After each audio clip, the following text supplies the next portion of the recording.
ओम नमः शिवाय। श्री शिव महापुराण कोटि रुद्र संहिता अध्याय 40 निषाद चरित्र। सूतजी बोलिया कि हे ऋषिओ, प्राचीन समय में एक वन प्रदेश में गुरुद्रुह नामक एक भील पोताना परिवारनी साथे रहतो हतो। वन में पशुओनो वध करतो तथा चोरी करवी ते एनु नित्य काम हतुं। आ प्रमाणे करता करता शिवरात्रिना व्रतनो पवित्र दिवस आव्यो। ए दिवसे ते पापीने घेर कंई पण न हतुं। एना परिवारमां माता पिता तेमज बीजा सर्व भूख्या हता। तेमणे कह्युं के कंईकथी तो खावा लावो, अमे भूख मरी रह्या छीए।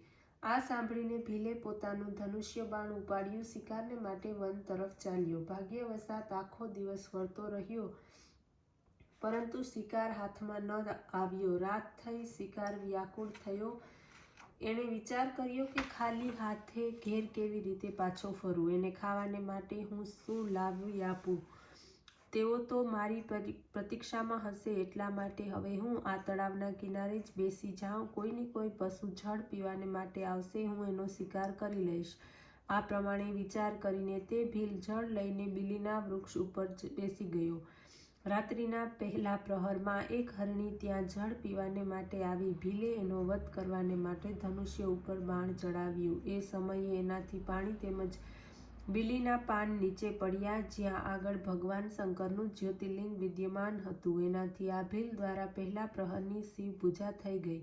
भीलना पापोनो नाश थयो। ए पछी भीलना धनुष्यना टंकार सांभळीने हरણીએ કહ્યું, હે ભીલ, આપ આ શું કરો છો? ત્યારે ભીલે કહ્યું, મારો પરિવાર ભૂખે મરી રહ્યો છે, એને ભોજન આપવાને માટે હું તારો વધ કરીશ।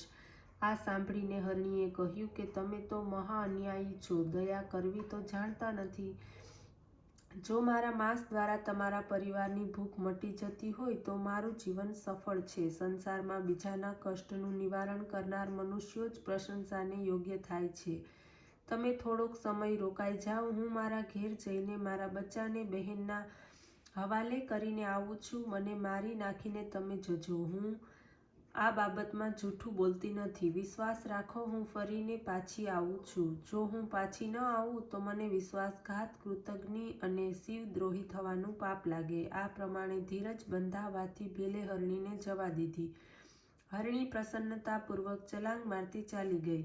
આ રીતે એનું પ્રથમ પ્રહરનું જાગરણ થઈ ગયું। એ પછી એ હરણીની બહેન શોધતી શોધતી ત્યાં આવી પહોંચી। એને જોઈને ભીલે ઝટપટ ધનુષ્ય ઉપર બાણ ચડાવ્યું। ત્યારે પહેલાની જેમ જ જળ તેમજ બીલીપત્ર ફરીથી શિવજી ઉપર ચડી ગયા। એનાથી બીજા પ્રહરનું પૂજન થયું, જે ભીલને માટે સુખદાયક હતું। ધનુષ્યનો ટંકાર સાંભળીને તે હરણી બોલી, હે ભીલરાજ, આપ શું કરો છો? ત્યારે ભીલે એને પણ તે ઉત્તર આપ્યો તે પહેલા હરણીને આપ્યો હતો। આ સાંભળીને હરણી બોલી, હે ભીલરાજ, થોડા સમયને માટે મને ઘેર જવાની આજ્ઞા આપો। હું મારા પોતાના બચ્ચાને જોઈને પાછી આવીશ।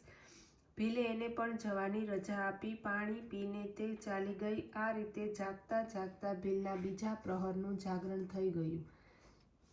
એ પછી ત્રીજો પ્રહર થયો। એ સમયે એક મોટા શરીરવાળું હરણું આવી પહોંચ્યું। એને જોઈને ફરીથી એણે ધનુષ્ય ઉપર બાણ ચડાવ્યું, જેથી ફરી શિવ ઉપર જળ તેમજ બીલીના પત્તા પડ્યા। એનાથી એના ત્રીજા પ્રહરની પૂજા થઈ ગઈ। હરણે એના ચડાવેલા બાણને જોઈને પૂછ્યું કે તમે આ શું કરો છો? એટલે એણે જ ઉત્તર વાળ્યો જે પહેલા એણે કહ્યો હતો। ત્યારે હરણે વિનયપૂર્વક કહ્યું કે હે ભીલરાજ, હું મારા બચ્ચાને ધીરજ બંધાવી હમણાં જ પાછો આવું છું। આ હું સોગંદપૂર્વક તમને કહું છું, આપ વિશ્વાસ રાખો। ભીલે આ સાંભળીને એને પણ જવાની આજ્ઞા આપી। હરણ જળ પીને ઘર તરફ ચાલ્યું। ભીલે એને જલ્દી પાછા ફરવાને માટે કહ્યું। આ ત્રણે ઘેર જઈને ભેગા મળી અંદર પોતાનું વૃત્તાંત કહેવા લાગ્યા। અમે ભીલની આગળ પાછા ફરવાના સોગંદ ખાધા છે, એથી અમારે ત્યાં જવું જોઈએ। તેમણે પોતાના બચ્ચાને ધીરજ આપી અને જવાને માટે તૈયાર થયા। ત્યારે જે સૌથી પ્રથમ વાર પ્રતિજ્ઞા કરીને આવી હતી એ હરણીએ કહ્યું, સ્વામી, આપ મારી નાની બહેનના બચ્ચાને સાચવીને અહીં રહો, હું ભીલની પાસે જાઉં છું। મેં ભીલની પાસે પ્રતિજ્ઞા કરી છે। એટલું સાંભળીને એની બહેન હરણી બોલી, હે બહેન, હું તો આપની દાસ છું, એટલા માટે હું કેમ ન જાઉં? હું પણ ભીલની પાસે પ્રતિજ્ઞા કરીને આવી છું। ત્યારે હરણ કહેવા લાગ્યો, હે પ્રિયા, મા વગરના બચ્ચાનું પાલન કોણ કઠિન છે. તમે અહીં રહીને મને જવા દો. એટલું સાંભળતા બંને હરણીઓ વ્યાકુળ થઈ ગઈ. પોતાના પતિની વાતને ન માનતા બોલી, હે નાથ, વિધવા સ્ત્રીઓનું જીવન જ વ્યર્થ છે. આપનું મૃત્યુ થતાં અમે કેવી રીતે જીવી શકીએ? એથી અમે પણ ત્યાં અવશ્ય આવીશું. આમ કહીને તે ત્રણે પોતાના બચ્ચાઓને સમજાવીને ચાલવા લાગ્યા. બચ્ચાએ જોયું કે અમારા માતા પિતા તો જઈ રહ્યા છે, અમે પણ અહીં નહીં રહીએ. તે પણ એમની પાછળ પાછળ ચાલવા લાગ્યા. અમે પણ માતા પિતાની સાથે પ્રાણ ન્યોછાવર કરી દઈશું. એ પ્રમાણે તેઓ વિચારવા લાગ્યા. આમ આ બધા ત્યાં આવી પહોંચ્યા. ભીલે એમને આવેલા જોઈને જટ ધનુષ્ય ઉપર બાણ ચડાવ્યું. ત્યારે એ જ સમયે બીલીપત્ર તેમજ જળ શિવજી ઉપર ચડાવ્યું. આમ એની ચોથા પ્રહરની પૂજા થઈ ગઈ. એના સર્વ દુષ્ટ કર્મો નાશ પામ્યા. જ્ઞાન પ્રાપ્ત થયું અને મૃગ તેમજ હરણીઓએ કહ્યું, હે ભીલ, હવે જો આપ અમારો વધ કરો તો આ દેહ સફળ થઈ જાય. ત્યારે ભીલ શિવજીની કૃપાથી જ્ઞાન પ્રાપ્ત કરીને આશ્ચર્યથી વિચારવા લાગ્યો કે મારાથી આ અજ્ઞાની પશુ જ ધન્ય છે. અરે, જે પરોપકાર પરાયણ થઈને પોતાનું શરીર શુદ્ધ આપી દેવાની ઈચ્છા રાખે છે, એક હું છું, જે મનુષ્ય જન્મ પ્રાપ્ત કરીને પણ આવો હત્યારો બની ચૂક્યો છું. આજ સુધી કોઈનું પણ હિત મેં કર્યું નથી. ખબર નહીં કે મને કઈ ગતિ પ્રાપ્ત થશે. આ રીતે વિચાર કરીને ભીલ બોલ્યો, હે, તમે ધન્ય છો, તમારું જીવન સફળ છે. જાઓ, હું તમને નહીં મારું, તમે નિર્ભય રહો. હે ઋષિઓ, આમ ભીલના કહેવાની વાર હતી એટલામાં જ સ્વયં શિવજી અદ્ભુત રૂપથી ત્યાં પ્રગટ થઈ ગયા અને બોલ્યા કે હે ભીલરાજ, હું તારા ઉપર પ્રસન્ન છું. ઈચ્છિત વર માગ.